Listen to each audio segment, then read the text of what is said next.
자, 이번 강좌는 등비 중앙에 관한 이야기입니다. 자, 등차 수열에 대해서 공부를 하고 연속된 3개의 항을 줬더니 가운데 있는 항을 등차 중항이라고 하더라.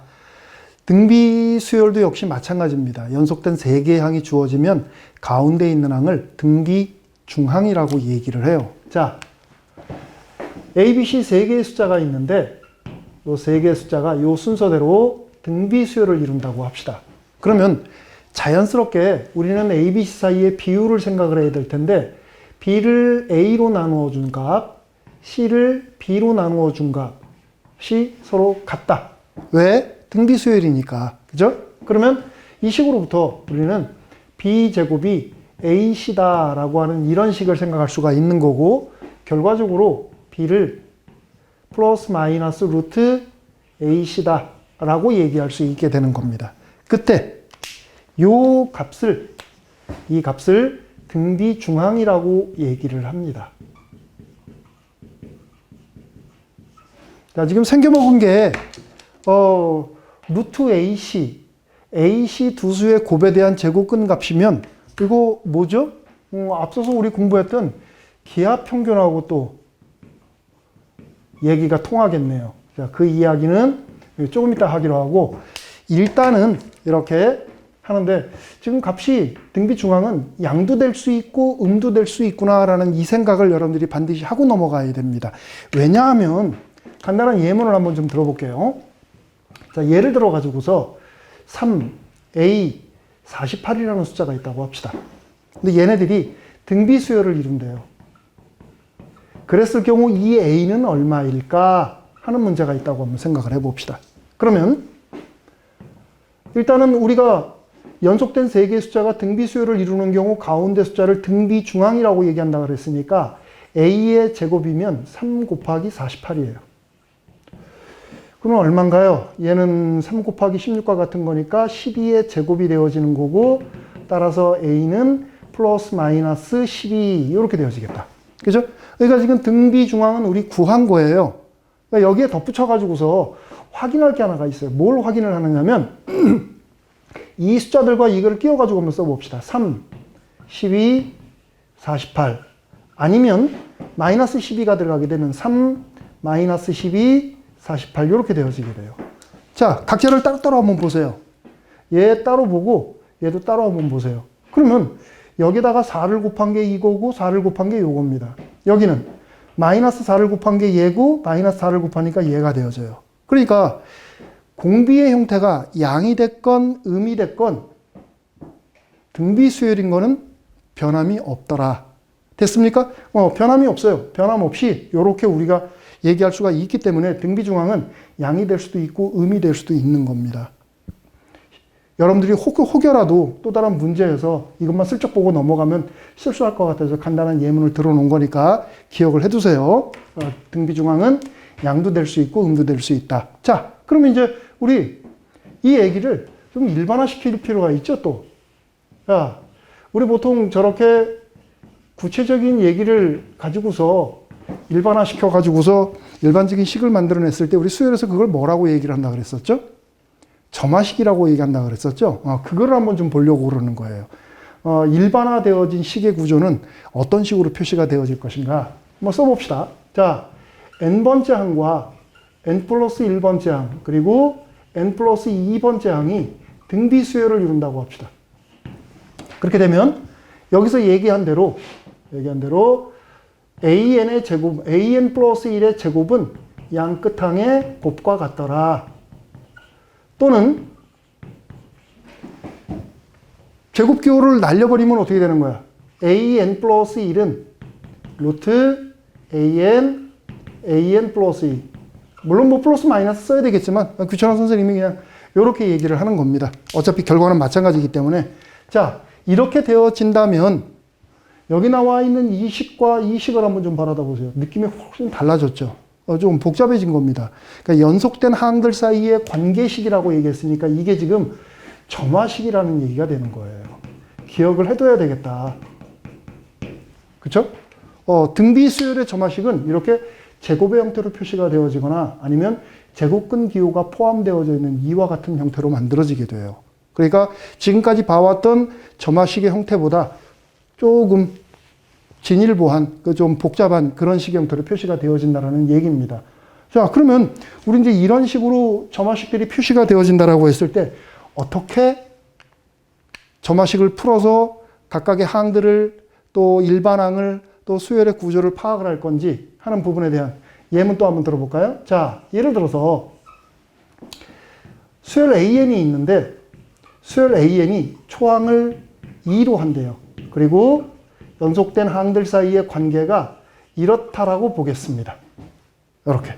초항이 2고 연속된 두 항 사이의 관계가 이렇게 제곱의 형태로 표시가 되어진대요. 그랬을 때 일반항 AN은 어떻게 될까? 여기였을까요? 일반항 AN은 어떻게 되어질까? 하는 문제. 사실 우리가 점화식을 풀어나갈 때 어떤 수열에 관한 관련된 식이 있을 때 항의 구조를 파악할 때 가장 쉬운 건 항들을 일일이 체크해 보는 거예요. 그런데 그렇게 하기엔 시간이 좀 오래 걸리니까 우리가 이제 여기다가 그때그때 상황에 맞게 적절한 방법을 동원을 해서 얘기를 꾸려나가는데, 자, 지금 여기 나와 있는 이 점화식은 여기 제곱이 들어가 있어요. 지금 얘를 어떻게 풀어 적혀야 될까? 조금 난감합니다. 그래서 얘를 어떻게 식의 형태는 바꾸는데 구조는, 성질은 유지하는 그런 식은 없을까 해서 이렇게 할게요. 양변에다가 상용 로그를 취하겠습니다.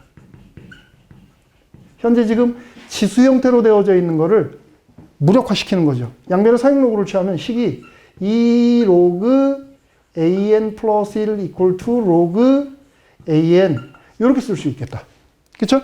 그럼 벌써 눈치 빠른 사람들은 찾아냈을 텐데, 그렇지 않은 선생님처럼 이게 눈치가 없는 사람들은 이렇게 해야죠. 뭐. 자, 얘하고 어때요? 구조가 똑같죠. 그죠? n 플러스 1번째 항, n번째 항. 그래서 얘를 이렇게 써주고 얘를 이거라고 한번 치환을 해보는 겁니다. 이렇게.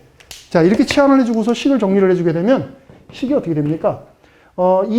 이는 이쪽으로 넘겨서 bn 플러스 1이 2분의 1의 bn이다. 이렇게 쓸 수 있겠다. 그럼 이거는 뭐야? 이거는 일반적인 등비수열에 관련된 얘기죠. 그죠? 그러면 일반항 bn은 초항을 b1으로 하고 공비가 2분의 1인 걸로 이렇게 쓰여질 수 있겠다. 그렇죠? 근데 우리가 구하고자 하는 게 수열 bn이 아니죠. 수열 an이에요. 수열 bn은 지금 뭐냐면 bn은 로그 an과 같아요. 그래서 다시 여기하고 여기에다 로그를 끼워 넣어준 값으로 다시 정리를 해주게 되면, 자, 요 식은 로그 an equal to 요거 앞으로 옮겨서 써줄게요. 2분의 1에 n-1제곱 곱하기 로그 a1 이렇게 써주면 되겠네. 자, a1이 얼마냐면 2예요. 그죠? 2 들어가면서 식을 정리합니다. 그런데 지금 여기 들어가면서 이 로그를 없애버려야 an이 만들어지겠죠. 그럼 뭐 없애는데 얘가 요거의 지수로 올라와요. 그렇게 되면 an은 얘 올라가서 2의 2분의 1의 n-1제곱 이렇게 써주면 되는 겁니다. 됐습니까? 그런데 우리가 등비수열에 관련된 얘기를 하다가 보니까 이상하다. 얘는 등비수열의 구조를 취하고 있지를 않네. 그리고 잘 보니까 얘 혹시 이거 아닌가?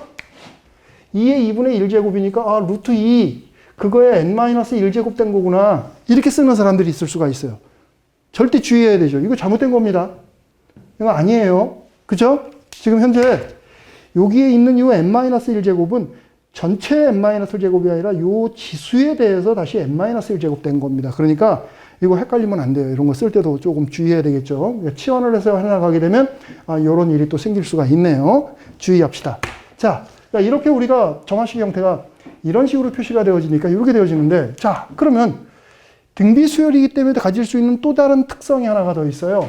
자, 예를 들어서 수열 AN을 줬는데 수열 AN이 각각의 항들은 모두 0보다 크답니다. 양수예요.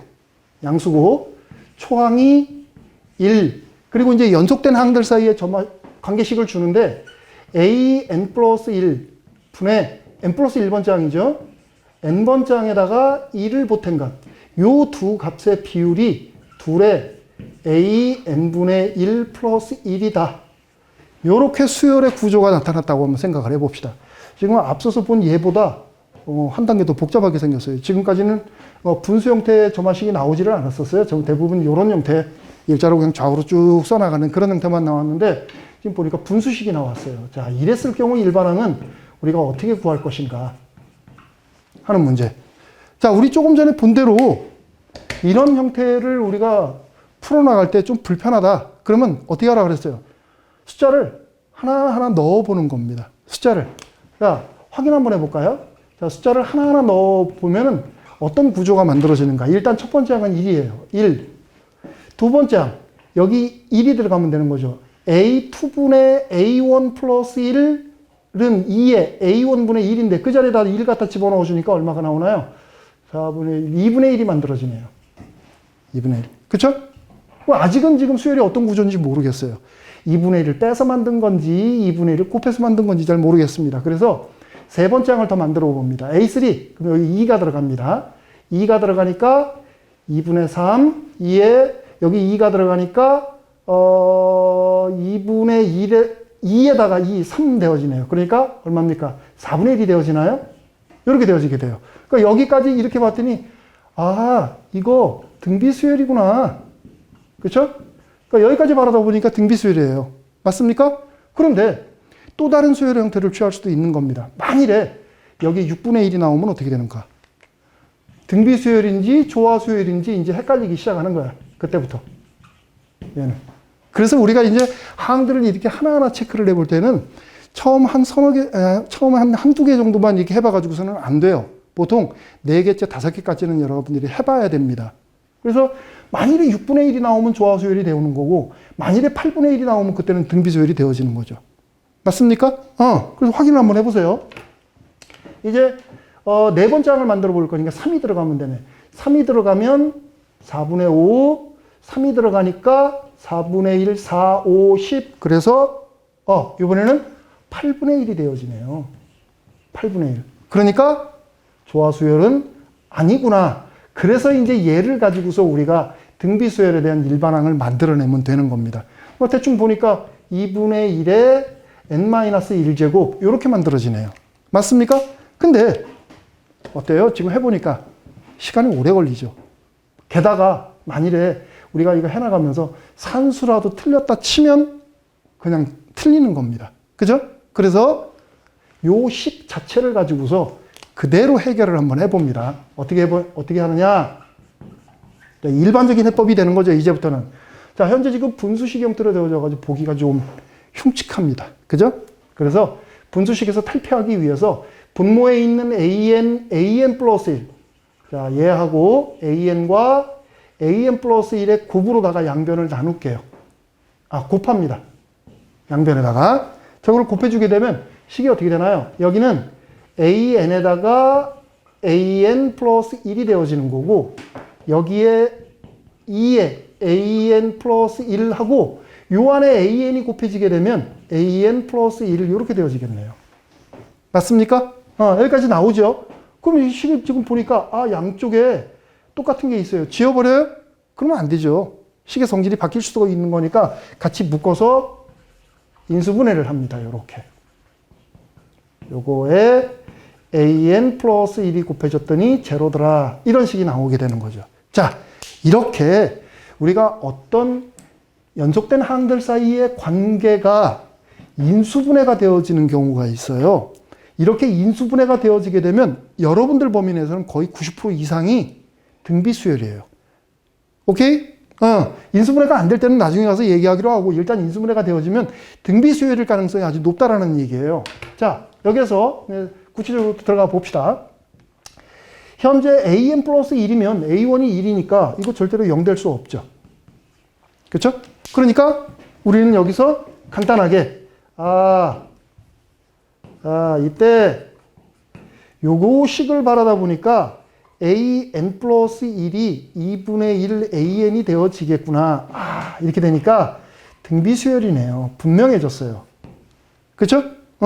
그러면 일반항 an은 초항이 얼마냐면 1이니까 1 곱하기 공비 2분의 1에 n-1제곱 이렇게 되어지게 되는 겁니다. 됐습니까? 조금 복잡한 형태의 점화식이었는데 분수식에서 탈피하기 위한 작업을 했더니 인수분해가 되어지더라. 인수분해가 되어지면 거의 90% 이상은 등비수열이다. 자신 있게 이렇게 쫙 풀어나가면 되겠네요. 자, 지금 아직 설명이 조금 덜 된 부분이 있어요. 요 얘기를 조금 더 일반화시켜서 얘기를 좀 해보도록 하겠습니다. 자, 우리 앞서서 이런 거 공부했어요. 어떤 거를 공부를 했냐면 산술평균이라는 거 공부했습니다. 그리고 방금 공부한 기하평균이라는 거, 그리고 하나 더 했죠. 등차 수열의 역수에 의해서 만들어지는 수열, 조화 수열로부터 조화평균이라는 말도 공부를 했어요. 그러면 등차 중앙, 등비 중앙, 조화 중앙인데 이들 사이에는 어떤 관계에 있을까? 그걸 한번 생각해 보자라는 얘기예요. 그러니까 우리가 두 개 숫자가 있는데 이 두 개 숫자가 양수인 경우에 산술평균이면 2분의 a 플러스 b라고 씁니다. 기억나죠? 그 다음 기하평균일 때는 두 수의 곱에 대해서 제곱근 이렇게 달라붙어 있는 거. 지금 양수를 가지고 얘기하고 있으니까 플러스 마이너스 생각하면 안 됩니다. 등비중앙이라고 하더라도. 그 다음에 조합평균은 어떻게 쓰기로 했습니까? a 플러스 b분의 2ab 이렇게 쓴다고 얘기를 했었어요. 일단 얘하고 얘 사이의 관계는 얘가 더 크든지 아니면 같든지. 등호는 언제 성립해요? 단 등호는 a하고 b가 같을 때 이때 성립한다. 이렇게 우리가 공부를 했습니다. 그죠? 그러면은 여러분들이 얘하고 얘하고의 크기도 한번 비교를 해볼 필요가 있어요. 일단 a하고 b하고 같으면 어떤 일이 벌어질까? 그럼 여기 a 나오네. 그죠? 여기 2a, 2a. 그러니까 똑같은 값이 돼버리는 거죠. 일단 이렇게 돼버리고 여기 제곱해가지고서 이거 제곱해서 이거하고 뺄셈을 해보게 되면 얘가 항상 커요. 요렇게. a하고 b하고 같을 때를 제외하고는. 그러니까 산술평균이 제일 크고 그 다음 기하평균, 그 다음에 조합평균. 그러니까 등차 중앙이 제일 크고 그 다음 등비중앙, 그 다음에 조화중앙. 이런 순서가 되어지게 된다. 자, 여기에서 생각을 조금만 더 넓혀봅시다. 생각을 조금 넓혀보면 얘네 세 개 숫자 사이의 관계, 크기 관계는 이런데 그 숫자들의 구조를 지금 잘 살펴보면 얘하고 얘하고 곱하면 어떤 일이 벌어지나 보세요. AB 나오지요. 그것은 이거의 제곱과 같네요. 그죠? 그래서 우리가 산술평균을 A라고 하고 기하평균을 G라고 하고 조합평균을 H라고 하면 이 A와 G와 H 사이에 이런 관계가 성립이 되어져요. 가운데 있는 것, 등비 중앙의 제곱은 산술평균과 조합평균의 곱과 같더라. 이런 게 성립이 되어지게 되는 겁니다. 그러니까 지금 여기서 요거 공부하고 앞에서 공부했던 등차 중앙 또 조화 중앙 사이의 관계를 살펴봤더니 또 셋 사이에 이런 관계가 있다. 참 특이하죠. 그러니까 등비 중앙도 기하평균, 등비 중앙도 조화 중앙하고 또 어떤 연관 관계가 있다라는 얘기예요. 그 연관 관계에 관련된 예문을 하나 좀 보고 갑시다. 자, 예를 들어서 A, B, C 세 개의 숫자가 등비수열을 이룬다고 합시다. 그리고 저 A, B, C 사이에 A의 X제곱, B의 Y제곱, C의 G제곱 요것들이 몽땅 같아요. 자연스럽게 뭐 따로 얘기하지 않아도 A, B, C는 당연히 양수고 X, Y, G는 실수. 우리 거기까지 확장을 시켜놨으니까 자 그런 조건 하에서 이렇게 성립이 되어지면 얘들이 등비수열일 때 지수 형태로 쓰여져 있는 X, Y, G는 얘네들은 어떤 수열일까? 그거를 한번 좀 체크를 해보자 하는 얘기입니다. 문제의 의도를 알겠죠? 연관이 분명히 있을 것이다. 어떤 연관이 있을까? 체크를 해보자. 일단 문제를 한번 음미를 해보세요. A, B, C가 등비수열이면 여기에 어떤 비율 관계가 있는 게 분명합니다. 그죠? 그 비율을 표시할 때 우리가 지수를 이용한다 그랬죠. 그래서 이렇게 썼어요. 아, 이거 의미 있네요. 그죠? 전혀 말도 안 되는 소리는 아닙니다. 자, 그러면 X, Y, G 사이의 관계식을 찾아내보면 되는 거니까 그 관계식을 찾기 위해서 이런 작업을 한번 좀 해봅시다. A, B, C가 일단 등비수열이래요. A, B, C가 등비수열이면 자연스럽게 B제곱은 AC라는 관계가 성립이 되어지네요. 그러면 여기 있는 요 밑수 A, B, C 사이의 관계가 이렇게 돼 있으니까 지수끼리만 따로 빼서 어떻게 작업을 할 수 없을까? 그런 생각. 자, 이때 A의 X제곱, B의 Y제곱, C의 G제곱이 같다라고 얘기를 했는데 양수 K라고 합시다. 그 같은 수를. 그렇게 주게 되면 우리는 여기서 A, B, C를 구할 수 있는 거예요. 따라서 A는 K의 X분의 1제곱이고 B는 K의 Y분의 1제곱이고 C는 K의 G제곱분의 1이다. 이렇게 쓸 수 있는 겁니다. 근데 요 A, B, C가 이런 관계에 있다고 했으니까 얘들을 다 갖다 집어넣는 거죠. 자, 집어넣어 주게 되면 따라서 K의 Y분의 1제곱에 대한 제곱은 AC K의 X분의 1제곱 곱하기 K의 G분의 1제곱 이렇게 되어진다. 미수 다 같으니까 떼어내버려도 상관없죠. 그러면 Y분의 2는 X분의 1 플러스 G분의 1 이렇게 되어지는 거네요. 자, 여기서 읽을 수 있는 게 뭐예요? 이렇게 돼버리게 되면 Y분의 1의 2배가 X분의 1, G분의 1과 같다. 그거의 합과 같더라. 뭐예요 이거? 여기서 얘기했던 등차 중앙. 여기 지금 이렇게 써놓고 마니까 좀 헷갈리네요. 자, 여기 지금 등차 중앙입니다. 등비 중앙. 요게 조화 중앙. 요렇다라고 얘기를 했어요. 그러면 여기서 X분의 1, Y분의 1, G분의 1이 뭐예요? 등차 수열이 되어지는 거죠. 얘가 등차 수열이 되어버리는 겁니다. 자, 어떤 수열의 역수 형태를 취하고 있는 게 등차 수열이면 그 원수열, 얘들은 어떤 수열이야? 조화 수열이 되어지게 되는 거죠. 됐습니까? 지금 우리가 출발은 등차 중앙, 등비 중앙, 조화 중앙, 그 중앙들 사이의 관계를 가지고서 얘기를 꾸렸는데 해나가다 보니까 등비 중앙과 등비 수열과 조화 수열도 어떤 연관 관계가 있구나. 언제? 등비 수열 형태가 이렇게 같은 비율을 취하는 값을 가지고 있는 경우 지수들이 조화 수열을 이루게 되는 거구나. 이런 결론을 내릴 수 있는 겁니다. 자, 쉽게 해나오다가 막판에 조금 복잡한 얘기 좀 했습니다. 꼼꼼하게 체크해 보세요. 자, 오늘 강의는 여기까지 하도록 하겠습니다. 수고했습니다.